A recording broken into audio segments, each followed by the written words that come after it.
Masameer Jr., 2025, is a zany, satirical animated film that follows three unruly 6-year-old children, Saad, Al-Bughanim, and Trad, on a wild quest to redeem themselves by performing what they hope will count as the ultimate good deed. The journey begins with the three having received a particularly dire lesson about the consequences of bad behavior, constant warnings that misdeeds such as lying, stealing, and even trivial actions like wearing jeans will land them in hell forever. In a world populated with easily outraged adults, exaggerated moral panics, and menacing authority figures, their interpretation of right and wrong is shaped by confusion, fear, and an eagerness to avoid eternal damnation. The opening scenes establish the tone and stakes. The kids huddle in a closet, plotting strategies of survival and resistance, bickering over how long they can last with their small cache of dry yogurt, and debating the biology of water deprivation. This closet, which Trad calls a fortress of resilience, symbolizes their childish sense of security, hiding not just from authority, but from consequences. Their absconding from the adult world is short-lived, and Ms. Widad, an exasperated teacher, forcibly drags them out. The narrative quickly sets their school as a battleground of harsh discipline and absurd logic, where warnings about hellfire replace reason and nuance. Warnings about eternal consequences for minor transgressions underpin their every move, establishing a motif that satirizes the tendency of adults to frame the world for children in apocalyptic moral binaries. Once at school, Saad tries to skip to adulthood and, with absurd bravado, floats the idea of joining the workforce directly. He fantasizes about making Band C4 explosives and forging diplomas, a tongue-in-cheek critique of both overbearing ambition and the shortcuts often romanticized in society. The kids' lack of nuance and their warped perception of adult responsibilities echo a critique of both teaching methods and the broader societal narratives that shape young minds, from exaggerations about the graveyard of men, that is elementary school, to exaggerations about the working world. The story's central moral confusion comes into view when, after being told by adults that stealing, lying, and wearing jeans all warrant damnation, the kids assess their personal history for these sins. They recall stealing a football and lying about the smell of cigarette smoke, recounting how a small lie led to immense unintended consequences: a supermarket worker wrongly blamed, assaulted, and imprisoned. This is the first real instance of the chaos theory at the heart of Masameer Jr. Trivial misbehavior in the eyes of children snowballs into adult disaster zones, a motif the film will repeat at escalating levels. Desperate to avoid hell and convinced that their transgressions have already damned them, the boys decide that one great good deed can save their souls. This mission transforms their world into a literal battlefield between good intentions and disastrous execution. Their childhood logic, wildly disproportionate, literal, and free of adult caution, fuels a sequence of increasingly catastrophic attempts at rectitude, all with unintended negative consequences. The film's satire sharpens as, in their hunt for redemption, the trio's attempts at good deeds spiral out of control. When trying to return a stolen football to its original owner, rather than bringing forgiveness and closure, they only relive their guilt, demonstrating that the return of an object cannot undo larger, cascading harm. When they happen upon a wolf mistaken for a lost boy, their attempt at animal rights activism, insisting that freeing the wolf is a good deed, ignores practical realities and public danger, again underscoring their literal interpretation of good versus evil. The thematic crux comes into focus as the story leaps from personal crises to institutional ones. Their accidental intervention at a nursing home, justifying their disruptive behavior by claiming they have spared the elderly.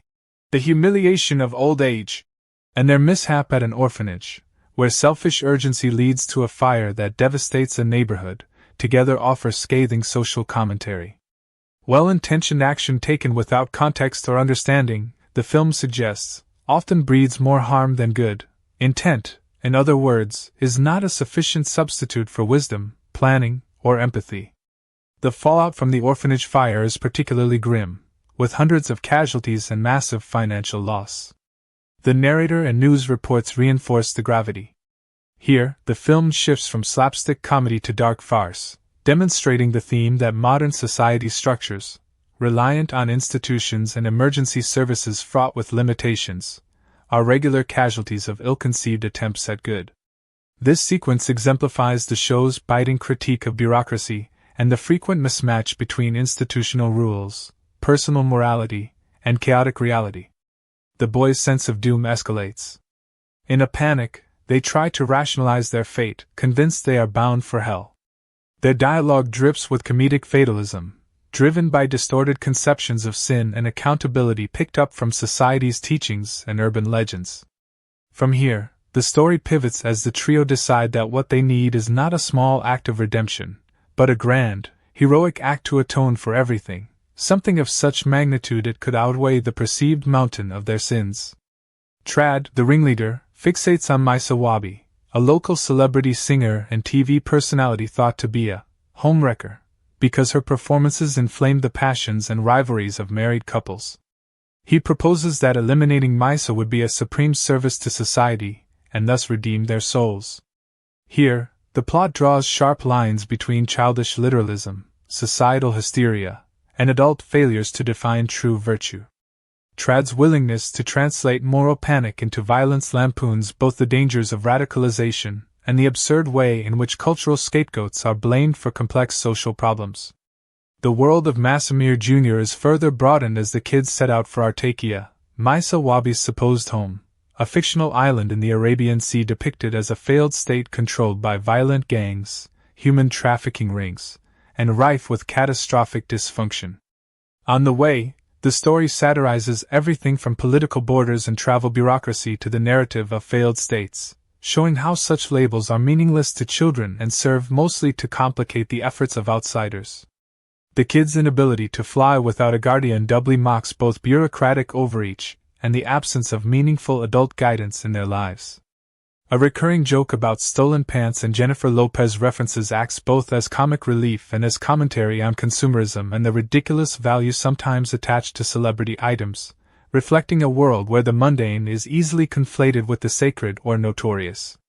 The subplot about a man panicking over his pants being stolen and likening it to the theft of a celebrity's belongings parodies the idea that everyone is the center of their own drama, another small instance of the film's lampooning of self-importance and misplaced perspective. Upon arrival in Artakia, the film pushes its satire further.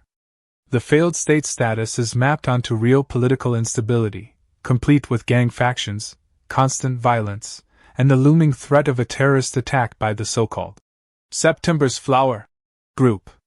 The trio's utter lack of understanding for the social and political complexities they've stepped into is played for laughs, but also builds on the central theme that good intentions in unfamiliar contexts can produce disaster. Artakia's ruins, factional infighting, and humanitarian crisis parody the shallow ways the external world often reduces complex societies to symbols of chaos and decay. Within Artakia, the boys' attempts to locate Maisa Wabi are continually thwarted by institutional obstacles and local indifference.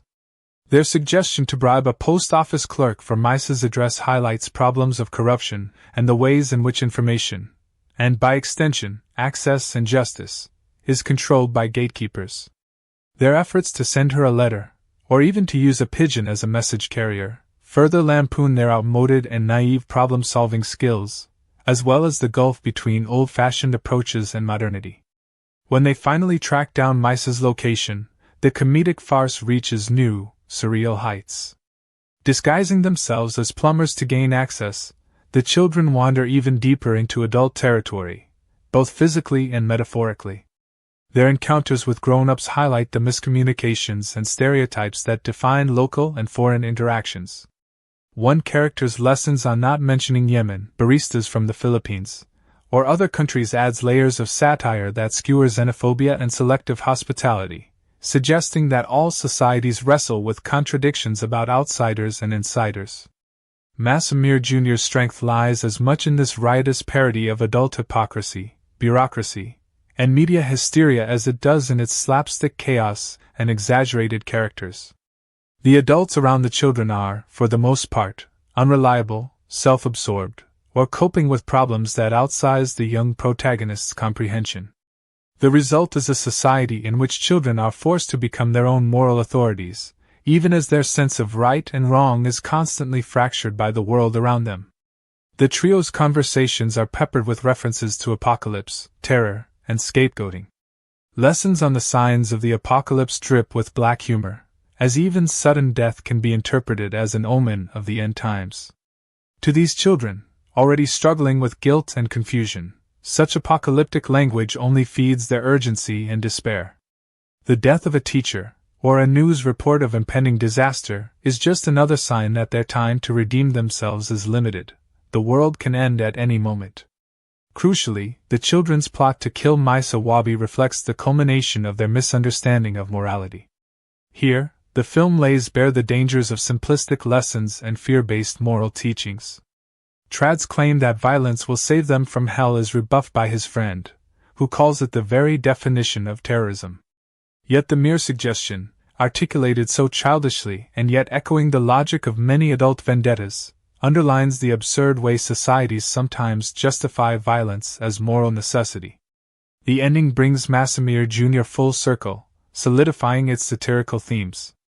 The children's attempt to execute their good deed, assassinating Misa Wabi, is absurd and doomed, highlighting both the impracticality of saving oneself through grand gestures and the dangers of interpreting morality without empathy or understanding. Instead of achieving redemption, their well-intentioned adventure through chaotic Artakia simply exposes them to new dangers, farcical misunderstandings, and further evidence of their helplessness in the face of an irrational adult world. Throughout, the film uses the journey motif not only as a physical quest, but as a comedic deconstruction of heroism and redemption narratives. The children believe their actions have cosmological significance, that by saving society from a homewrecker, they can avert hell and apocalypse. Yet their child's eye view keeps backfiring, each attempt at righteousness becoming another engine of chaos. By the climax, even their momentary sense of accomplishment is quickly called into question by reality. The ending of Masameer Jr. is thus deeply ironic. Instead of the cleansing moral victory the kids seek, they are left in a world just as bewildering and chaotic as the one they left behind. At every stage, their understanding of good and evil is refracted and warped through societal narratives, adult hysteria, and their own childish misunderstandings. They failed to kill Misa, failed to become societal saviors, and failed to earn the redemption they sought. Yet, in the process, they exposed the absurdity of the systems and stories that raised them. The significance of this ending lies in its embrace of ambiguity and imperfection. Redemption, the film implies, is not a matter of heroic deeds or dramatic spectacles. True goodness lies in quieter, more thoughtful acts, often overlooked in the frenzy for quick solutions or grand gestures. The children's odyssey, filled with slapstick and tragedy, becomes a cautionary tale about the way societies teach morality, the consequences of intent divorced from critical thinking, and the dangers of misapplied virtue. On a symbolic level, the failed journey to save themselves by killing a scapegoated woman reflects broader patterns in both Middle Eastern and global societies. The tendency to blame individual actors or superficial causes for deeply rooted social issues, the perilous allure of radical solutions to complex problems, and the loss of nuance in public discourse. The rivalry between Artakia's warring factions, the inability to agree on facts or priorities, and the omnipresent fear-mongering echo political realities far beyond the animated world. Masameer Jr. stands out in the comedy, satire, and animation genres for its blend of anarchic humor, biting social critique, and richly detailed world-building. Comparable shows such as South Park or The Simpsons have, at their best, offered similar takes on the mismatches between childhood innocence and adult complexity. Yet Masameer Jr.'s specifically regional lens, combining Saudi social norms, regional conflicts, and a distinctive style of family and school humor, creates a fresh and pointedly critical voice. The characterizations of Saad, Abu Ghanem, and Trad embody archetypes familiar to audiences everywhere: the overconfident schemer, the naive follower, and the stolid realist. Their dynamics shift between childish bickering and moments of genuine love and support, grounding the satire in a recognizable, relatable emotional core. Their adventures and misadventures serve as both a mirror to the society that created them and a critique of the ways in which children are taught, protected, failed, and accused. In summary, Masameer Jr., 2025, is as much a tale about misinformation and childhood as it is a sweeping lampoon of adult society. Its central message is clear: in a world that teaches right and wrong through fear, scapegoating, and exaggerated consequence, even the most well-meaning attempts at redemption can go hysterically and tragically wrong. The children's failed quest for the ultimate good deed is not just a farce, but an allegory for the impossibility of fixing systemic issues with superficial fixes, and for the need to approach morality with humility, thoughtfulness, and above all, humanity. The ending, with its lack of redemption and return to chaos, drives home the final point: good intentions are only as effective as the wisdom, understanding, and empathy that underlie them, and no amount of slapstick heroics can substitute for a deeper, more nuanced reckoning with the world. Ultimately, Masameer Jr. forces the viewer to laugh and wince in equal measure, holding up a fractured, funhouse mirror to both childhood and adult society. It suggests that while children are often lost in a world of adult contradictions and fears, adults themselves are no less lost, trapped in cycles of panic, overreaction, and scapegoating. In this way, the film offers both a hilarious comedy of errors and a poignant warning about the state of modern morality, and the costs of leaving children, and societies, to fend for themselves in a bewildering and chaotic world.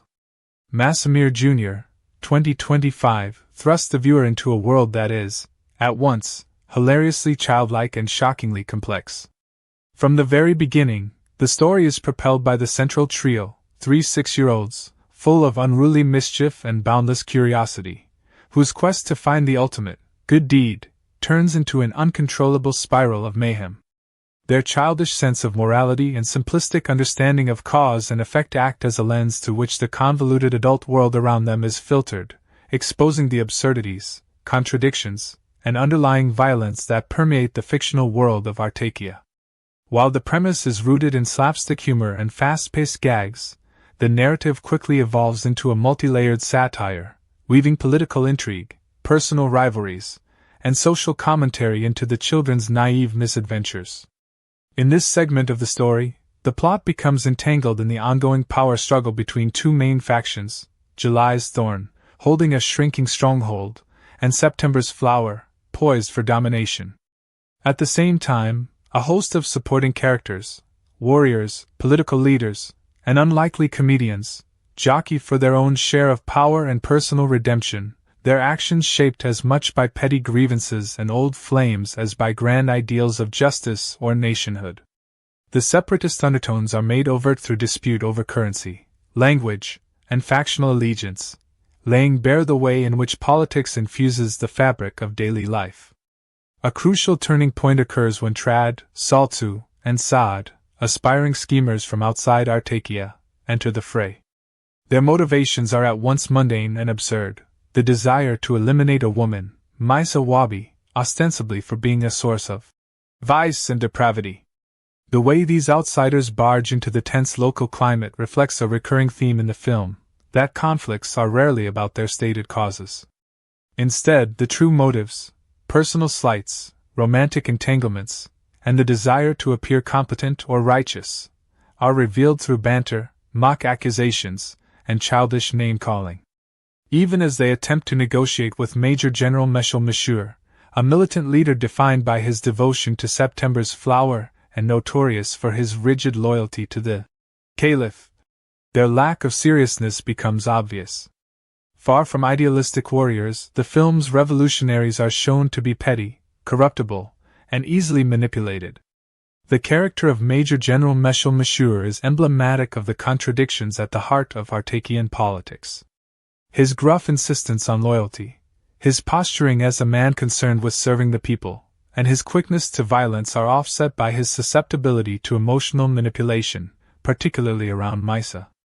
The mere mention of her name sends him from stern command to emotional vulnerability. His obsession with Maisa, and the subsequent decision not to go through with the assassination of her lover Zaglal al-Madar, disrupts months of careful military planning. This not only highlights the volatility of personal relationships amid warfare, but also lampoons the trope of the stoic, single-minded revolutionary, suggesting that even the most hardened leaders are at the mercy of human emotion.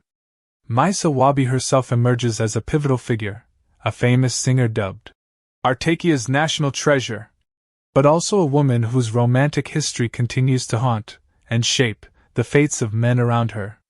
Her interactions, though sometimes limited to offstage actions and hearsay, drive rivalries and political decisions. The revelation that the reason for her break with Gander, a lovesick fan turned would-be savior, was not her infertility but rather his political allegiance, underscores a recurring motif in Masameer Jr., the tragic misunderstanding born from misplaced priorities. Love, it is suggested, becomes secondary to factional loyalty, and intimate relationships are casualties of the wider, ceaseless power struggles. The childish banter of the trio, especially around the meaning of insults like "shawcock," serves more than simple comic relief. It exposes the fragility of male egos, the propensity for groupthink, and the inability to face uncomfortable truths directly. Scenes of the trio arguing over insults, plotting convoluted schemes, and misunderstanding cultural codes create a parallel between the children's literal confusion and the adults' figurative inability to resolve their differences productively. When Saad repeatedly tries to raise a crucial point but is drowned out by the other's self-important squabbling, the film lampoons the way in which vital issues are sidelined for personal drama, mirroring failures of leadership in the adult world. The setting itself, a fictional Middle Eastern city beset by political turmoil, powerfully articulates the film's major themes: chaos, instability, and the endless contest for legitimacy.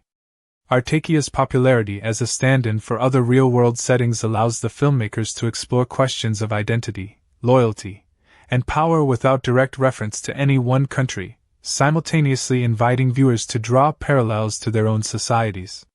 This detachment, in turn, allows for exaggeration and satirical bite, as characters argue over currency colors, manufacture conspiracy theories, and devise harebrained plans to seize or preserve power.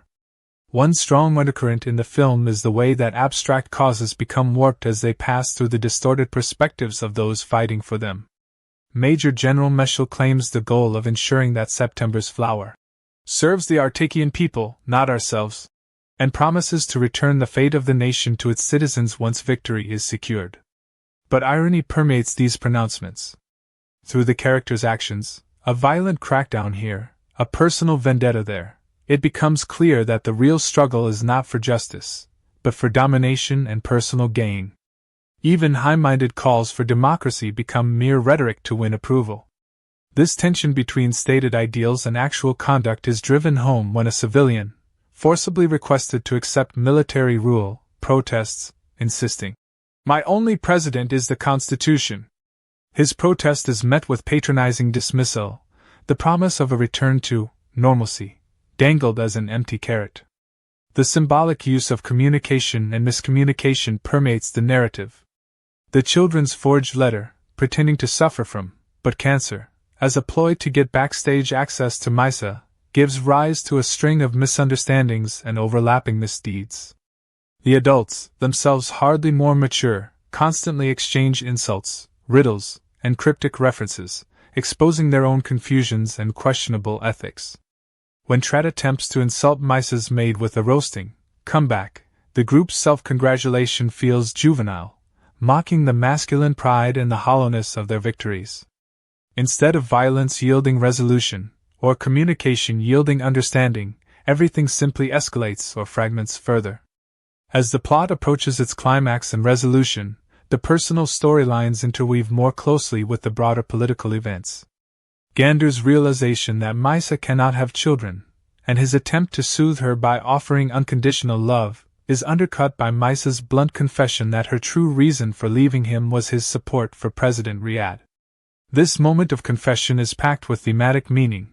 It exposes, in simple terms, the primacy of political identity over private longing, and the ways in which national and personal histories become hopelessly entangled.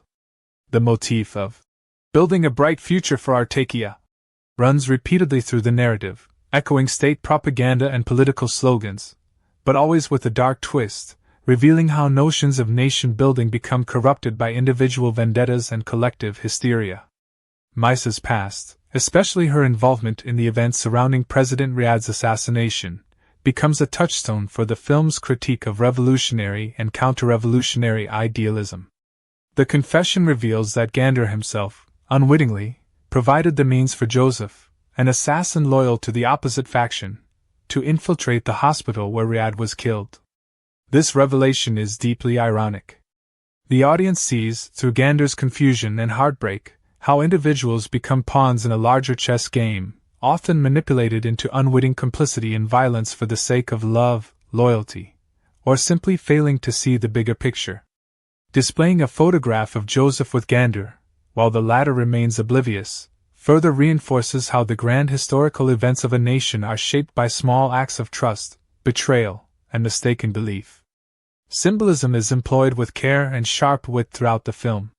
The recurring references to colored banknotes, red and yellow, symbolize shifting power dynamics and allegiances, where currency is as much a tool of identity as a means of exchange.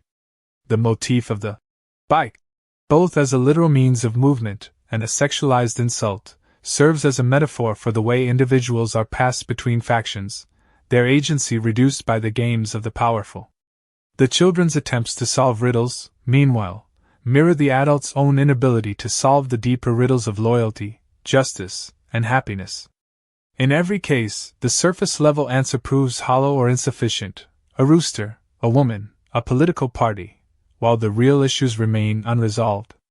Foreshadowing is woven into exchanges between characters, with seemingly small insults or jokes hinting at later betrayals and misunderstandings. When characters chide each other for trusting the likes of you, or joke about becoming the one providing services, if they make another mistake, these barbs echo later developments, as trust is broken and roles are reversed. The repeated references to the caliph's bird not singing foreshadow the impotence of leadership and the disappointment that follows failed revolutions.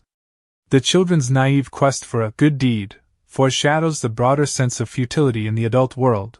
No single act, no matter how noble or well-intentioned, seems capable of fixing the chaos engulfing Artakia. The ending is striking in its refusal to offer easy closure. The ultimate revelation, that Gander was an unwitting accomplice to the president's assassination, serves less as a resolution to the romantic or political plots than a final, devastating irony. The audience is left to ponder the way in which well-meaning actions can have tragic, unintended consequences, and how the search for a good deed can become perverted by circumstance, misinformation, and the self-interest of others. By tying the personal tragedy of Gander and Maisa to the national trauma of Artakia, the film blurs the boundaries between the intimate and the historical, suggesting that the cycles of violence and betrayal run through every level of society. Thematically, Masameer Jr. interrogates the gap between childhood innocence and adult cynicism. The three children's earnest, if misguided, attempts to do good contrast starkly with the adults' calculating self-interest and venal opportunism. Their journey, progressing from slapstick mishaps to the edge of political assassination, mirrors the ways in which the idealism of youth gets hijacked by the corruptions of adult life. Where their initial motivations, impressing a teacher, righting a perceived wrong, seem harmless enough, the consequences become deadly as they unwittingly trigger a chain of events that destabilizes the political and emotional landscape of Artakia. In its broader context, the film shares much with other political satires that lampoon revolutionary movements and social upheaval, drawing comparisons to works like Dr. Strangelove, In the Loop, and Four Lions. Like these predecessors, Masameer Jr. exploits the gap between the seriousness of its subject matter and the ridiculousness of its characters' behavior. The result is a biting, irreverent comedy that refuses to flatter anyone, either revolutionary zealots nor the counter-revolutionary establishment, either lovesick idealists nor pragmatic survivors.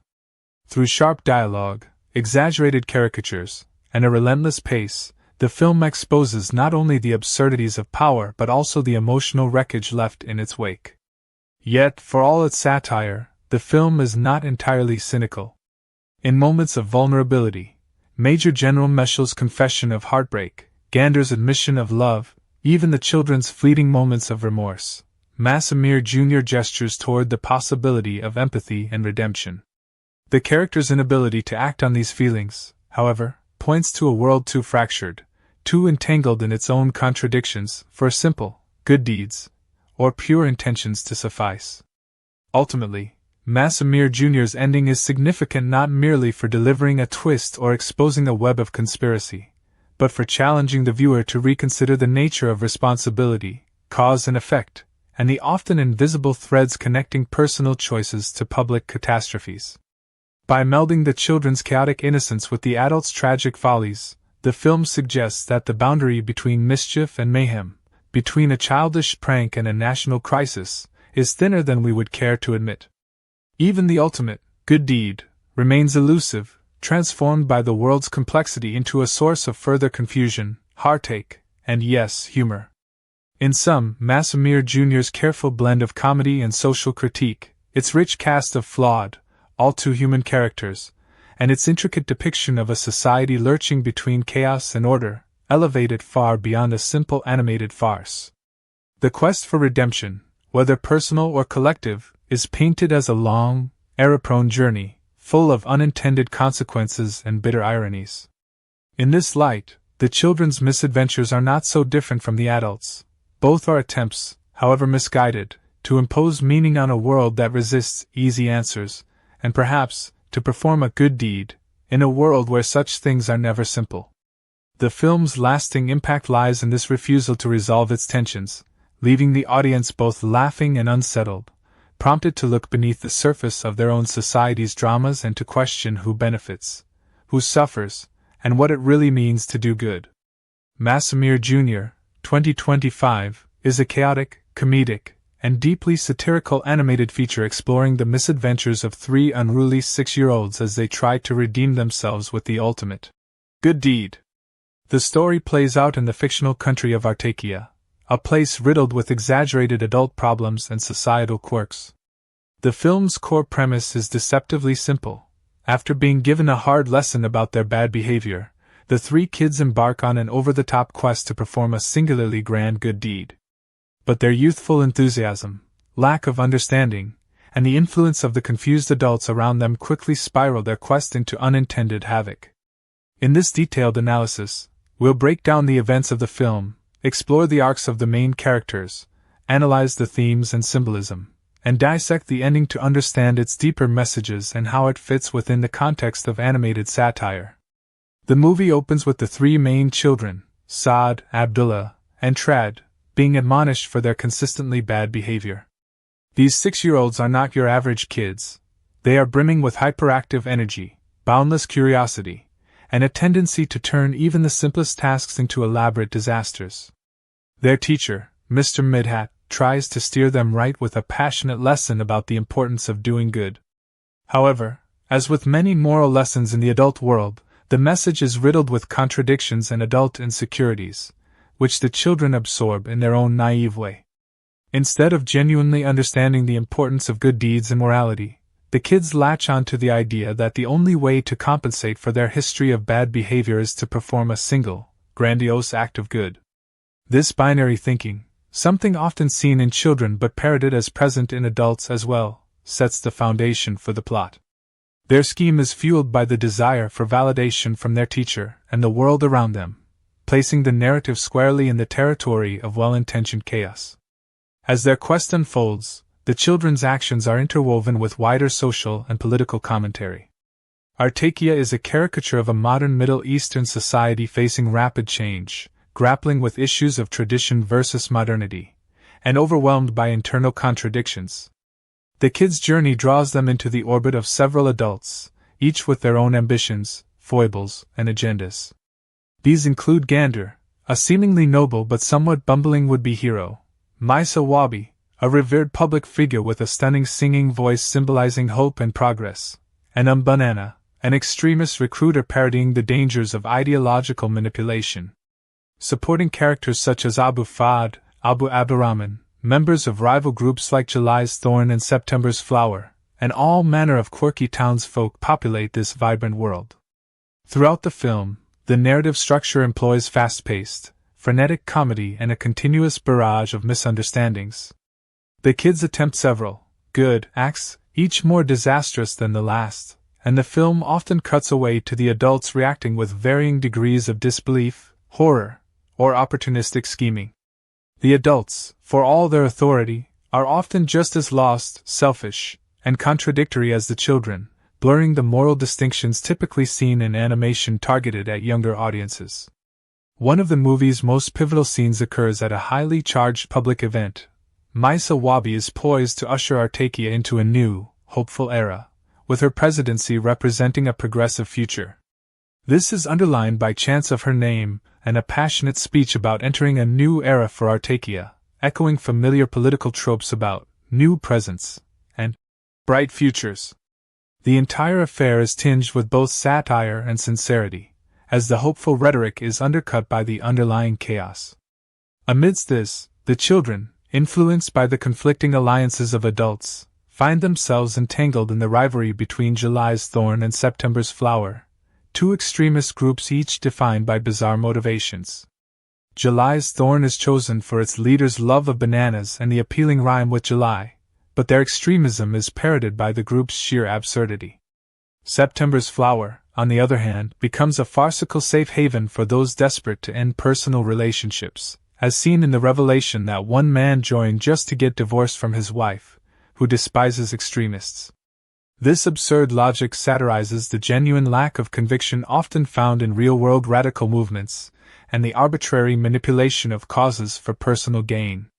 Tragedy strikes through a misadventure that finds Misa Wabi dead, a result of the children's indirect actions and the incompetence, or at least the apathy, of the adults involved.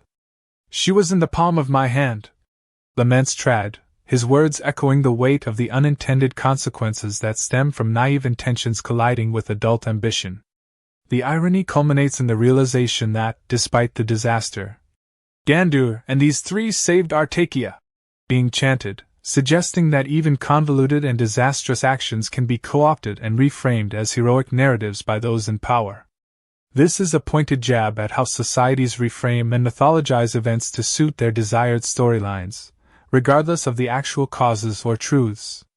The children, meanwhile, are swept by the belief that their actions may finally grant them the approval they seek, excitedly anticipating Mr. Midhat's reaction. Instead of the expected praise, though, their teacher is racked by disappointment and disgust, calling them mere insects and a disgrace to art, society, and development. He lambasts them for robbing the world of Misa Wabi's angelic voice, highlighting her as a symbol of pure, creative excellence. This scathing censure exposes the misunderstandings and distorted morality that have been driving both the children and the adults all along.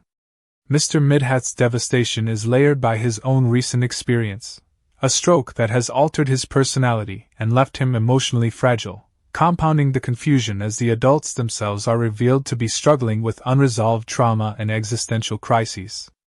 Confusion reigns as the children, trying to rationalize their deed, ask whether removing Misa was not, in fact, a good deed. After all, was she not seen as an obstacle by some? This tragicomic questioning of morality, of what truly constitutes good or evil, runs throughout the film. The hypocrisy and shifting standards of the adults are laid bare as Mr. Midhat, moments before, had himself condemned extremist recruiter Banana, now declaring that blessed is the one who kills her and rids the world of her abomination. The lack of consistent moral standards becomes a running joke, disguised as everyday absurdity. The satire grows sharper as the film follows a subplot involving Abu Abdurrahman, a man whose obsession with his old white pants borders on the ridiculous. His belief in the pants' value, contrary to those around him who dismiss the item as just a pair of pants, drives him on a comical, 36-hour journey to Christie's auction house in New York. Here, the pants, used as a sail in the Artakian Uprising boat, are auctioned as if they were a priceless artifact of history. The scene lampoons not only the arbitrary value placed on objects due to their connection with historical events or movements, but also the commercialization of rebellion and artifacts, themes resonant with animated satires like South Park or BoJack Horseman. When no one is willing to meet his inflated assessment, and the item sells for a paltry $550, Abu Abdurrahman's belief in the transcendence of personal nostalgia hits against an indifferent, transactional world. In analyzing the film's style and storytelling, it is clear that Masameer Jr. uses the lens of childhood not to evoke innocence, but to highlight the persistent confusion and contradictions that define adulthood as well. The film's art style is garish and exaggerated, enhancing the comedic effect but also driving home the thematic point. The children's perspective, normally the site of straightforward morality in animated features, is instead the backdrop against which the complexities and hypocrisies of adult society are mirrored. Their genuine attempt at goodness is foiled at every step by the incomprehensible rules and shifting priorities of the world around them, whether that be in the form of fractured political alliances, opportunistic group identities, or adults with unresolved personal vendettas. Symbolically, Maisa Wabi represents more than just a character. She is the angelic voice of potential and positive change, the embodiment of hopefulness and creativity that, in any society, is often suppressed or lost through misunderstanding and mismanagement. Her death is both an accident of childish naivete and a metaphor for the fragility of genuine progress, the way hopeful voices can be silenced amidst noise and self-interest. Similarly, the recurring motif of the pants, something ordinary elevated to extraordinary status by circumstance and hindsight, reflects on how societies mythologize and commercialize even the most mundane aspects of their history when it suits their present narrative. The ending brings together all these strands in a final, dizzying sequence of revelations, absurdities, and unresolved questions. It is revealed that Mr. Midhat's supposed death was not literal, but a metaphorical dying on the inside, after hearing the news of Maisa's demise. This darkly comic moment plays with the idea of trauma, both individual and collective, and how it is processed and expressed. The children's inability to understand adult expectations, summed up in the exasperated comment, "Man, I can't tell what adults want. God help us," is a devastatingly honest summation of the confusion that pervades the film. Adults, for all their pretense of authority and sophistication, prove just as disoriented as the kids, trapped by their own inconsistencies and narratives. The film's final sequences, especially the auction at Christie's and the fate of the pants, redouble the critique on the arbitrary assignment of value, the emptiness of performative actions, and the distance between how people view themselves versus how history might actually see them. Abu Abdurrahman's absurd attachment to his pants and the indifference of the auction crowd encapsulate the tragedy and comedy of misplaced priorities. The reference to Christie's or whatever dismisses the supposed grandeur of institutions supposedly imbued with the authority to decide what has value, highlighting the randomness of these judgments. Comparatively, Masameer Jr. takes cues from shows like The Simpsons, Rick and Morty, and even classic slapstick cartoons, but infuses them with a uniquely Middle Eastern flavor, reinterpreting local social dynamics through a globalized, satirical lens. Its refusal to endorse easy answers or clear-cut morality places it at odds with much of children's animation, aligning more closely with sophisticated animated satires that challenge audiences to confront societal absurdities. Thematically, the film explores the impossibility of defining good or bad in a world governed by contradictions, performative morality, and arbitrary allegiances. The pursuit of the ultimate good deed becomes a wild goose chase through adult incompetence, conflicting ideologies, and self-interested pursuits. The true comedy and tragedy of Masameer Jr. lies in the utter lack of resolution. The children do not achieve the validation they crave, the adults remain as lost as ever, and the symbols of hope and progress, Maisa, the pants, are either destroyed or commodified beyond recognition. The ending delivers a sharp message.